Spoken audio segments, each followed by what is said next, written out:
Bonjour, bonsoir, fidèles internautes, ça dépend, il y a Air Bozo Libiso. Nabanda Konabino, bienvenue dans l'émission La Mino Bolingara Mingi, au tout ça, la décryptage de l'actualité sociopolitique, il y a République démocratique du Congo, le Tokobet à Masolo, Royaume-Uni à Télémi.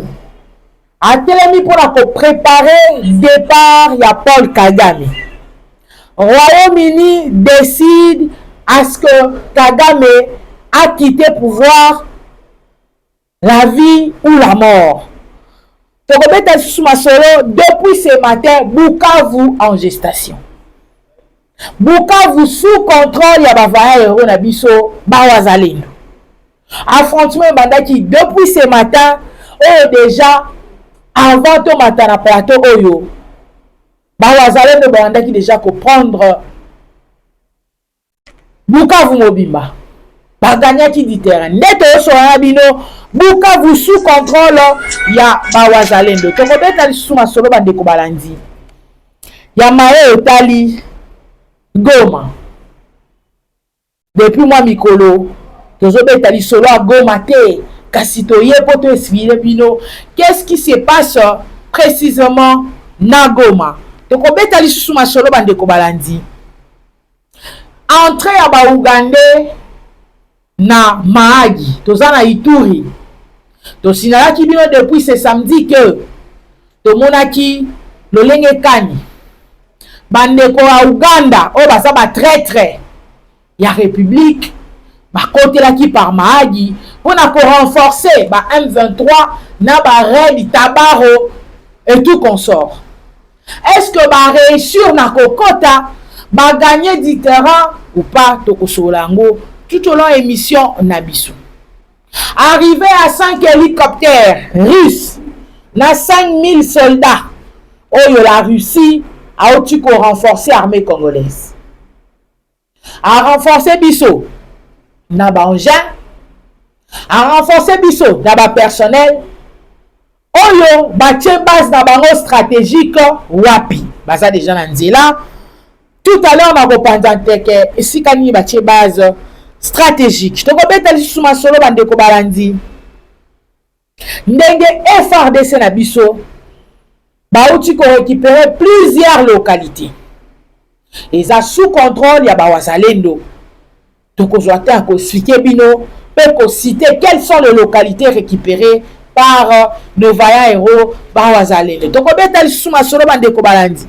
Réunion ya EAC na SADC aboutissait qui par l'échec.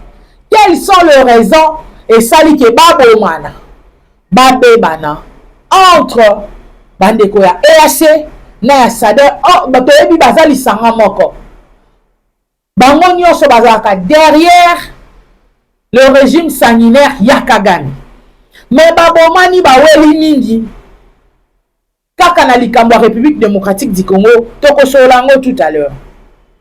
Tokobeta lisusu masolo bandeko balandi. Lolenge kani nanga aza lisusu a mesure ya coopérer te. Nanga asili makasi. Omonaki gouverneur oyo ye nanga aki ko installer na Goma. Ba propos oyo atenaki na kobenga ba Rwandais ba ko s'installer na Goma na bana bango. On est pas ça qui panique la population. On est pas ça qui chimie.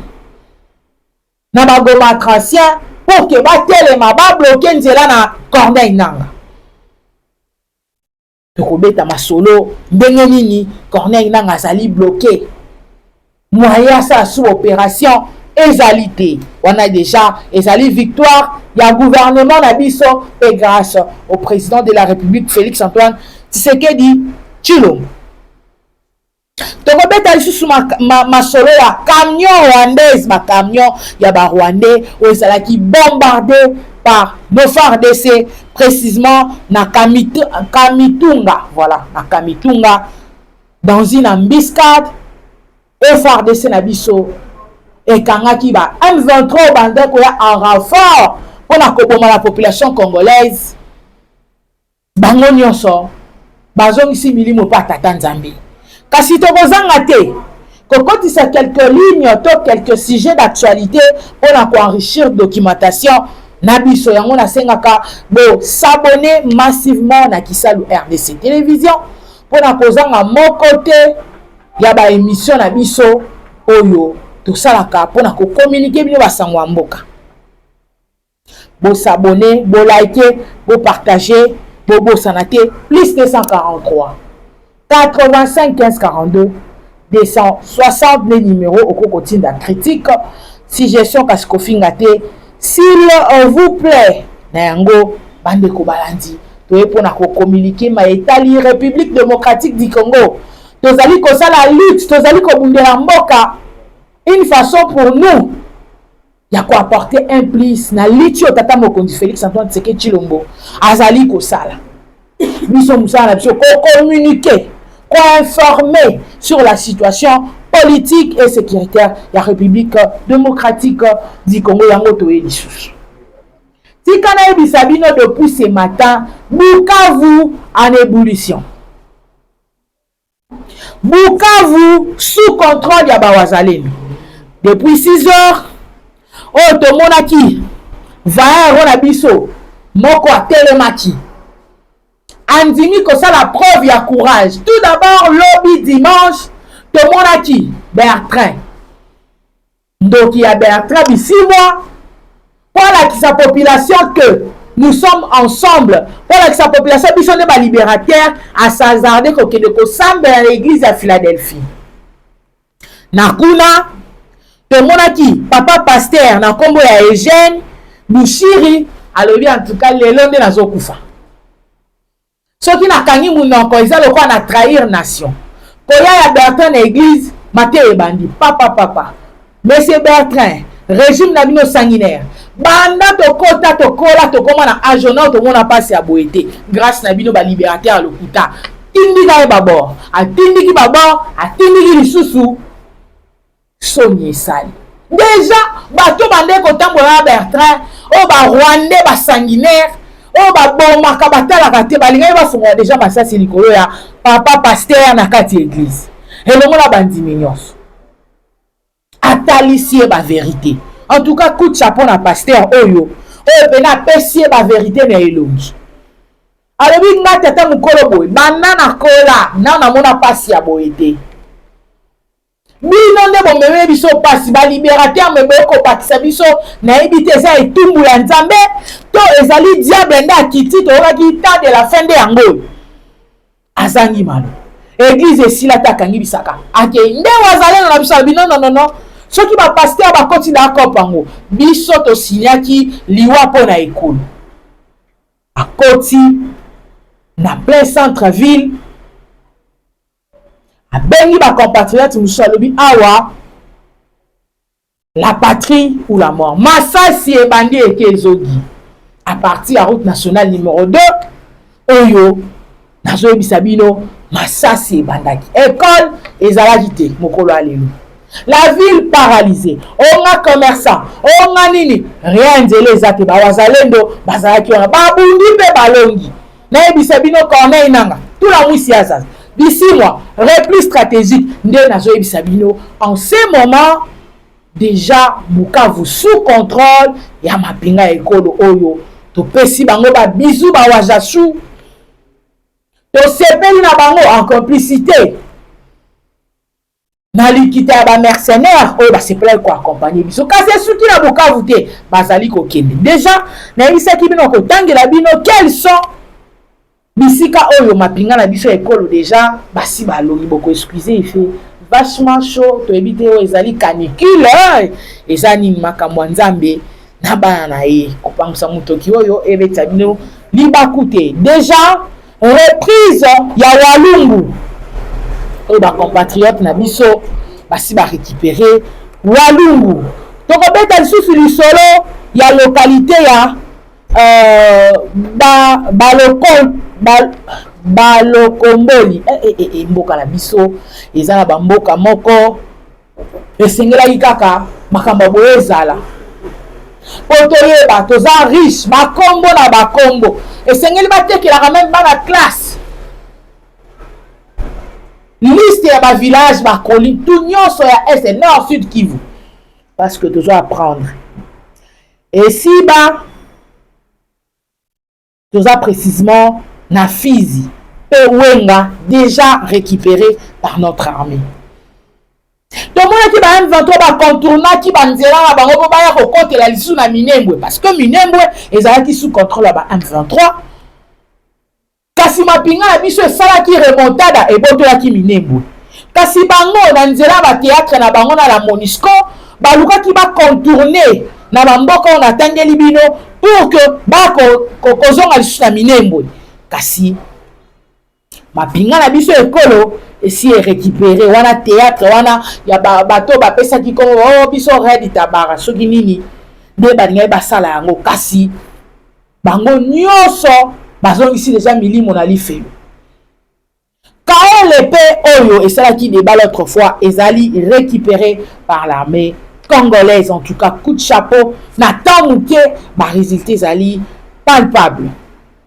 Tomoni tata mokonzi Félix Antoine Tshisekedi Tshilombo Aouti ko répondre na ba papa épiscopo parce que ça faisait débat. Oh Félix Yemoronda appelle qui mission l'église catholique malgré réponse ya ministre na biso Patrick Mouyaya chargé à communication ya gouvernement mais batebele bandimaki. Cette fois-ci Yemoko tata mokonzi ekola ko répondre par rapport ya débat aux salema sur ce qui est d'atinda qui papa épiscopo basala ba démarche wana pour na dialogue et anona ezali clair jusque là lobi ngai na tinda ki nanga mutu te bango moko nde basenga ki ngai bazana bosenga ya kokutana na ngai pona ko parler de questions sécuritaires comme maboko na ngai ezalaka ya kofongwama depuis longtemps. On a consolé ma compatriote na avancement ya mboka pour la paix. Yango amoni na yambaki bango mais bango ba profiter na sima ya boyambi na ngai po basala oyo basala ki wana. Ah, nde place to ibsibino diplomatie ya chef de l'état oyo alinya bimisa banguna nyonso ya mboka libanda. Oyo alinya lakisa nani alingi mboka nani alinya alingi mboka te. Toyeba biso nyonso église catholique ebundelaka mboka. Toyeba biso nyonso église catholique eza wana comme grand pilier et accompagnaka la population. Mais cette fois-ci, Félix Antoine Tshisekedi Tshilombo alinga bimisala miso bato nyonso ke l'église catholique eza na intérêt na bango moko boye pe na bato na bango moko bazo protéger. Auparavant tondo na bango du côté ya mama waro. Waka bayambi mama waro ba câlin ba nini mama waro omona baza ba figurant ba bénédiction makasi mama waro. Njoka nde c'était pour des intérêts. Kasi na régime tata mokonzi alobi biso toye ko servir la population. Toye ko servir mboka na kopesa bango mbongo te. Na kopesa bango biloko kolia te au fil du temps biloko kolia ekoya parce que ceux qui banzela ebongi. Parce que ceux qui te tiennent programme ya kolona, ceux qui t'ont récupéré ba site na biso to pesa po balona comme Bukanga Lonzo et autres, peuple congolais kolia ne kaka. Mais ya motu ezato utili sa guerre ya est o ça la plus de décennies. O batu bakufaka pe bakufaka encore et encore. Peut-on valoriser ba matière première ya mboka na biso. Entre autres, cobalt, oyo et ça en plein et ça succès na bamboka ebele comme ba grande puissance grâce ya cobalt na biso. Akoko pesa net ba musu bazo sala oké boyembi bobini botoki bobeti bambunda vrai la rebi. Mais par après les cadeaux au tata mokonzi Félix Antoine Tshisekedi ngati la nation congolaise la paix à l'est. Alors il m'a beaucoup d'anglaise pour les pour na mutu nyonso azana besoin ko participer na kima SNDA yambaki église catholique asengaki que ECC et autres ekota. Kasi na bango le koso bazara ba sali ba koko sala. Paraît-il que partout ils sont passés bazupe quelque chose parce que Kagame azali ko somba batu na mbongo. Azali ko luka bato ba trahir nation. Nanzela ya mbongo yo kanisi na mbongo oyo azali nango mpona kokabakaba pour que azwa balkaniser la République démocratique du Congo ça va repasser la bongo point d'interrogation. C'est mis déjà au clair. Tata mokonzi ekolo Félix Antoine Tshisekedi tende atindaki bango pour que bake kokutana na Kagame, pour que bake kokutana na Corneille Nangaa, ba démarche nyonso wana basalaki ezalaki yete na sur débat et po bolandaki yango. Kasi na nyonso wana tozui déjà message peut retenir qui est l'église catholique, qui est l'ancien président ebele babengaki jusque-là père ya démocratie. Père la démocratie ayebaki na kobongwa na kobaluka sous une autre forme pour na kozonga lisusu na pouvoir en massacrant la même population congolaise. Père de la démocratie en aucun jour peuple ya gouvernant plus de 18 ans donc quand on a 32 ans parce que manef on sonné mataki ngonga. Le même peuple a du jour au jour dans l'Est, ceux qui ont maboko comme le disent la partie politique, en aucun jour adressé mes condoléances à Bakoufa dans l'atrocité. Mais s'il s'agit de Bamboka Moussousou, mbangu mes condoléances. Pour natina ko yoka joua na bato bazali ko soutenir la République démocratique du Congo entre autres l'Afrique du Sud. Azambam, bolanda qui sorti médiatique nae, ba propos atenaki que régime est dictatorial, régime est boyenabo. Mais to bo sanate, les images parlent d'elles-mêmes. Ba vidéo aussi nenga kufre bimi, na tali vidéo na oki moté ma passe na leli. Mais moi mobala zo bunda na liwa pona likambo etali nation congolaise. Oyo aliaka pas député mon côté. Sénateur mon côté a pesa ata eloko. Oh, la présidence de la République. Écoute, on a un moi, on la koufi. Pendant les Kambo Mabélé. Sous Nani, sous le père de la démocratie. Bah, Thérèse Kapangala n'en parlons même pas. Sœur religieuse. Tant que vous avez un trophée d'or, na carrière, na enzamba benga kaye. Mais pendant ma Kambo Ekolo, à Chikabiso. Bah, oh, bah, lis-moi. Oh, bah, benye na sous service ni. Alimo, ti lelo to mona ba honte. Oh banani ba interpellé qui na buto mona bango te mamsu ba ki na pa na régime passé. Est-ce qu'il y a un exemple à suivre to ande ki bande ko parti politique na ekolo ba ke to ko sala susu ba ti ko bata make ba ti comme ya ko tombo malikolo. Pe ko tombo mango to ebite zani yango déjà to mona ki démonstration de force ya mapinga ya makasi. Na linga ya mutu nyonso abenga bango to benga bango bachikata ndenge batambolaki na ville province de Kinshasa pona ko montrer que oyo romera okutana pona ko lakisa ke Kinshasa est prêt, nous allons défendre monguna kokotati. Plusieurs soldats babimaki na nzela tozalaki honoré biso bamisusu tokangai ba photo na mapinga na biso tala beauté armée. Donc sur une autre forme oyo akanisaki ya kozonga kopesi ebebi parce que tout esi etiami na mesa noir sur blanc na yango to soutenir le chef de l'État komona nde kanya sa déterminé pour la nation oyo nyonso koki malamu mapinga na biso ekolo repéraki plusieurs camions oyo bande ko na ba munitions na biloko kolia pona ko ravitailler ba M23 oyo bazwa place na Goma na Bukavu.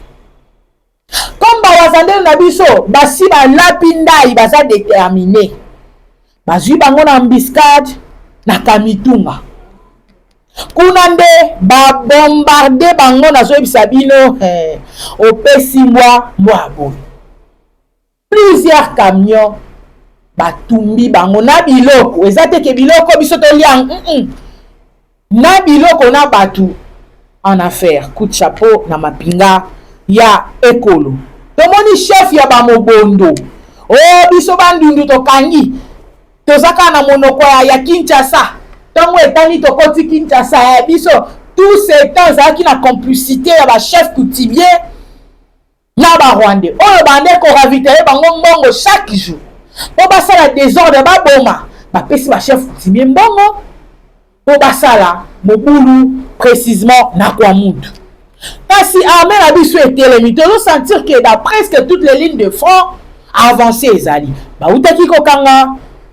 C'était hier dimanche, chef ya bamobondo bakangi ye précisément na base na esika babombaka minduki na bango tu. Baretrouve bambongo, baretrouve baor, baretrouve bakobalt ekomi na Kwamutu ndenge ni parce que Kwamutu eza bandundu. Allez-y comprendre. Dossier oyo eza monene eza molai. Bazo kitela wana ndenge, bazo atterrir wana ndenge yango mama na sécurité tami na grand bandundu pour que monguna akota te. Tozomona ba ressortissant grand bandundu ndenge di bazo prêcher malgré jusque là na yoki na mute ba papa na biso ya bandundu ko sensibiliser pe ba jeune bakota armée na yoki te ezaka Équateur ezaka Kasai moi ma mboka mususu mais bandundu en tout cas à moins que je ne me trompe na yoki na mute.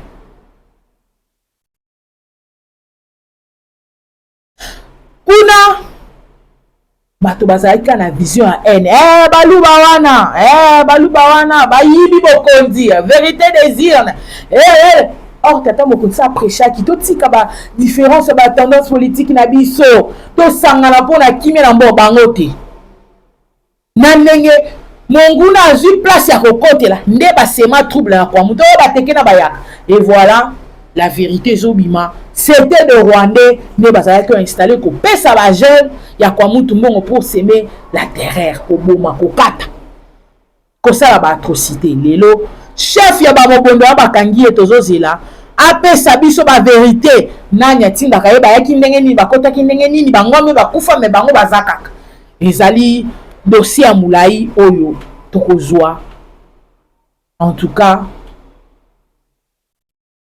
ba révélation na mikolo oyo ekoya. Toujours continuer à masoro na biso bande ko balani na bisi bino réunion o esangisa et fallait sangisa parce que ezalaki te ezalaki annulé et assez na Sadek les foufous de même Mbadi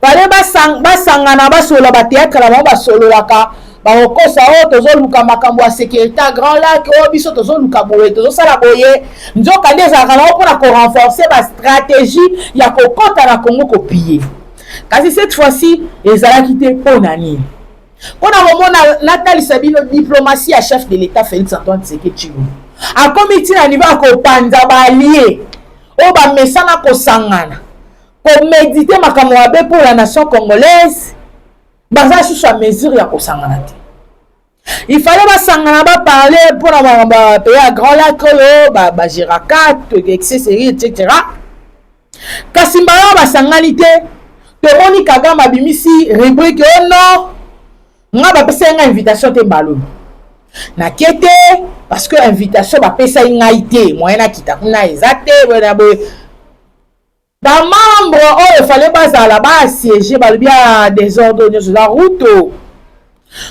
nde asali ke tozala na désordre or azalaki na plan du jour or azalaki na bainvitation oyo ye nde fala asala badémarche ekei ezongi or baza lisusu na makambo ya kosolola te bayebi ke ebebeli bango avec la sanction ya communauté internationale avec la sanction ya États-Unis ya Grande-Bretagne ya Belgique baza lisusu ya mesure ya kosala eloko moko te en parlant de ça baéchoué baréunion esalama lisusu te tomoni Royaume-Uni oyo azali koprépare départ ya Paul Kagame déjà na ndenge nini bokoyebisanga bokotunanga motuna eza na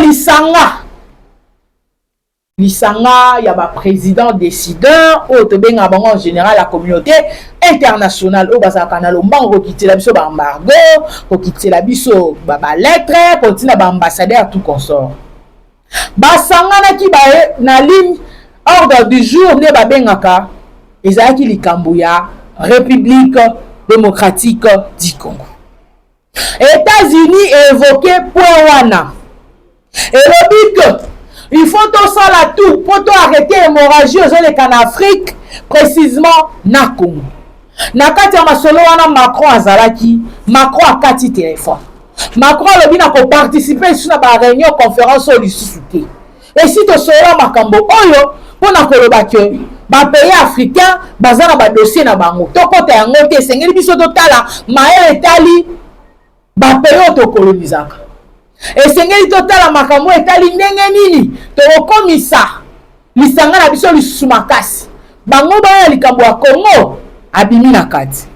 Les États-Unis asiliki. Et comme il peut s'en dire, ah, il faut sanctionner la France. Royaume-Uni lobby et sengeli de continuer objectif nabiso. Objectif nabiso est que koluka solution pour que la paix revienne à l'Est de la République démocratique du Congo tout en étant qu'on faire partir Paul Kagame. On a besoin tant il y a pouvoir dans le régime wana na pouvoir izalaka aye kaka ye. Ba s'interniser na pouvoir comme temps topé sapé mon pépé à Sika une nouvelle génération na Rwanda et sengeli to faire partir ye. Ce qui a boyi otika bokondi na voix ya ba élection to ko faire partir ye na ndenge misubo yebi ndenge nini ba organiser kama na bango ba décider du monde la communauté internationale ba ko créer ka lisanga mo ba kangio pona ba crime ba kangio ba kena yo na histoire esili to kanisa histoire Tabara ouais to kanisa ba histoire ba président eleka bakanga bango même belle na ben ya poso pembe wa sala rage dans les mondes boyebi histoire en esila balobi de la même façon bakosala pour que histoire ya Kagame esila ba trouver que na République démocratique du Congo il y a des réserves kosala bango plus que grand bapuizaka ngo awa. Néanmoins, ceux qui va décider, comme le président aligné partenariat, gagnant-gagnant, donc on met la banque de développement. Donc on a sa confiance, sûreté et tout consort. En retour, il se bénéficie à la matière première, na bango to kene na bango loyalement. Koyiba koboma eza na litomba moko te parmi ba tuerie wana. Même ba citoyen américain bakufa na est pona kimoyibi kala bengi bango boya koto to koyiba makasi ya ba entreprise ya bakufa ba britannique bakufa banglais bakufa ba français bakufa ba belle bakufa makila wana eza ya ba memeti eza ya ba ntabate trop c'est trop esengeli hémorragie wana ekatana. Mais on va décider déjà, à très bientôt, déjà, rébellion, ton mouvement, MLR, ils ont qui déjà en gestation, précisément à Kigali. On va après, dans mon mouvement, ce qui est RSM, il n'a se trompé, à partir de Poto, et c'est créé en faveur de Congo pour la Kobumisa Rwanda. Na moni ma mouvement ebele bien zoya mais annoncé kaka bango objectif na bango ko renverser le pouvoir ya Kagame yango to mona ki yemo ko préméditaki après ça ki biso piste Kinshasa azo préméditer ko renverser pouvoir nanga boyena o ya lobaki ndezoko ki sama donc tozala kimia très bientôt le départ de Kagame awa déjà to sto infiltrer ba système na bango tout. Un de ces 4 matins, moi, on a préparé il cause la cadavre. Tout le monde dit, va salir théâtre morobo. Oh non, les généraux à FDLR, to kangi bango, to mebi bango na Rwanda. Mutu bakangi. Libu mwebimi ale, wana bena ali fufu. Azo seka. Ba musu ba opesa na basine, théâtre ngo simbité. Ata ba théâtre na biso ya maboki ya basimandako ya ba coin. Ya bambinzo na watentin et simba rezaraki to makasi mais ya bango esimbité. Deuxième théâtralisation ya liboso na ki ba wilingoma ba bimisi ba théâtre ya France ba bimisi bango que comme ba soldats ba mercenaires ba yaki na ngaba Congo pour la ko arrêter bango ko boto bango manduki tout comme ça bilo na bango moko. Et cette fois-ci bazuli sanga ya batu moko boyo balo ba ke baza ba FDLR bakangi baye komiyomba bango précisément na Kigali. Théâtre sur théâtre. Kagame akomi na suka azoyeba te akobimela wapi akokotela wapi. En tout cas tookende na Lombango TV za radio te yango nasenga bino bosabone po bozangaka te masolo oyo ya mboka tobetaka poussin ya Kisalu RDC. Nazokende na Lombango tomoni infiltration ya baugandais précisément na Mahagi ezali esika moko bacommerçant oyo batekaka bamakayabu bamadesu biloko ebele be basanganaka mpona kosala commerce baye nyonso ya Ituri bayebi ke na Mahagi ezali moins reculé par rapport ya Bunia. Périphérique mosusu ezali po bagroupe rebelle moko ezaka mike, mais cette fois-ci c'est l'Ouganda nde azali korenforcer bamilitaire na ye bakoti officiellement. Drone nde nzela ya likolo elakisi comment bazokota par Mahagi. Nous avons déjà reçu le message ya fils ya Museveni pour avertir que soki armée congolaise zobunda na ba mercenaires bango pe bakota kopa ngo babundisa biso bazaka deya na kopa ngo basi babandaki kobundisa biso nse na se bakosi ke baza na biso baza contre biso. Tosali na bango meme betide ya baborne comment kosala mire kosala bafrontière nzoka nde ezalaki mpo bazwa plan ya ndenge nini ya kokota kasi barepere bango na Mahagi na Ituri. Kasi ndenge azoyebisa bino boye déploiement d'urgence déjà 5000 soldats russes baza en renfort pour la kokita na Ituri. 5 hélicoptères de guerre déjà na nzela. On a ebisaki bino na émission précédente base moko ya monene ya barusse basali yango na Congo central parce que baluki zone nini ya stratégique oyo bakotia bakopositionner biloko na bango baponi Congo central esika ezali na kodénoncer te po bokozwa bokopesa bango ke na esika boye tomoni boye baka Congo central donc kodévoiler bino te précisément biloko yango ezali wapi tobanga na biso te boyei na bango déjà bavolontaire bawazalendo nde tobengaka bango bapinga na biso ekolo eza wana mpona kobare bango route babatami kasi renfort eza déjà na nzela mpona kobare bango route bakozwa 10 terrain te na yango. En tout cas Congo na motema ya kolobesa ebele Congo na motema tosambela mpona Congo tosambela mpona président de la République na vision aza nango déjà banzela ezotonga Gombe banzela oyebaki bukana réhabilitation botongi nzela ezali kosalama précisément rond-point Forescom okiti avenue de la Paix pour que les gares centrales na monté to na guerre mais tala tata mokonzi wana souci wana sans compter Gombe place bato babonga baza nzela mabulu batikela biso banzela mabulu bayebaka ke soki politiki pouvoir même banzela kobeba biloko kozala na ntina te pour que peuple sans amokonzi na ye. Mais le président Félix Antoine Tshisekedi a dit non, malgré nous sommes agressés esengeli bacitoyen congolais batanga déjà nzela oyo bastopaki oyo bacongolais ya mitema mabe badetournaki bambongo toza na nzela ya njili brasserie baluka yango ebaloki monga fula ezokende ti Congo central koleka par 1000 maisons kotimba mo Congo central ezongi baactivité ya botongi nzela mpe 1000 maisons en gestation ya botongi. Tomoni bana na biso badeserve okuluna onini bakendaki loyamba masango esi eyaki baban esi eyaki tumona tata mokonzi azali kokuna de part et d'autre pour que stabilité ezala tondengo la dollar ezomba te ezokenda mapata dollar kokita mokolo nini tomoni stabilité bande etelemaki na 28500 ezobouge ezwi mwa temps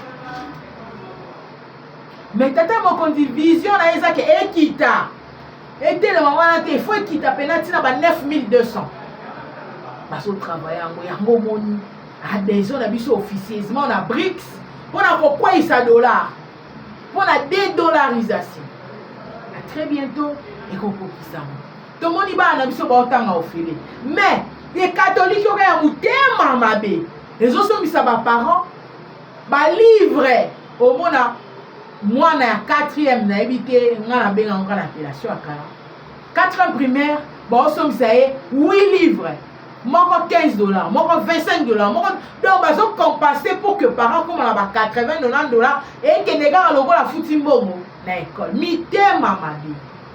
Or à l'époque biso totangaki il y avait des dons de la Belgique oyo bandeki komemela biso balivre banini banda opesama na école bofuti mwa mbongo mwa moke ba $10 ba $5 bana baoparticipa na otanga balivre mais sikoyo ekomi baparent esengeli baso mpona kobundisa kaka gratuité tomoni maternité tata mokonzi alobi esengeli ezala ya ofeli bango balongoli bakisi nyonso na bapharmacie ya bahôpital ya ofeli pour que bamama oyo baza na zemi batindaka bango na bapharmacie na bango bien précis basali ordonnance bakomi voir pharmacie kingani référence bapharmacie na bango nyonso mpo babundisa vision ya chef yango totika te tozala ngambo chef de l'état tobunda ensemble pour que mboka oyo ekende liboso mboka eza ya Félix Antoine Tshisekedi mboka eza ya nga mboka eza ya yo le président passera mais le Congo ne passera jamais bana biso bakotikala bakoko na biso bakotikalaka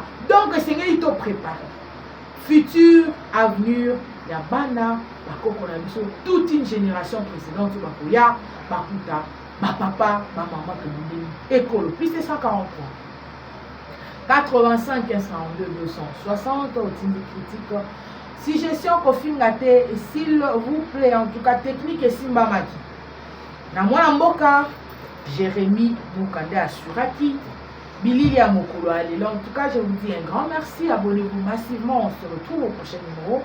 Bye.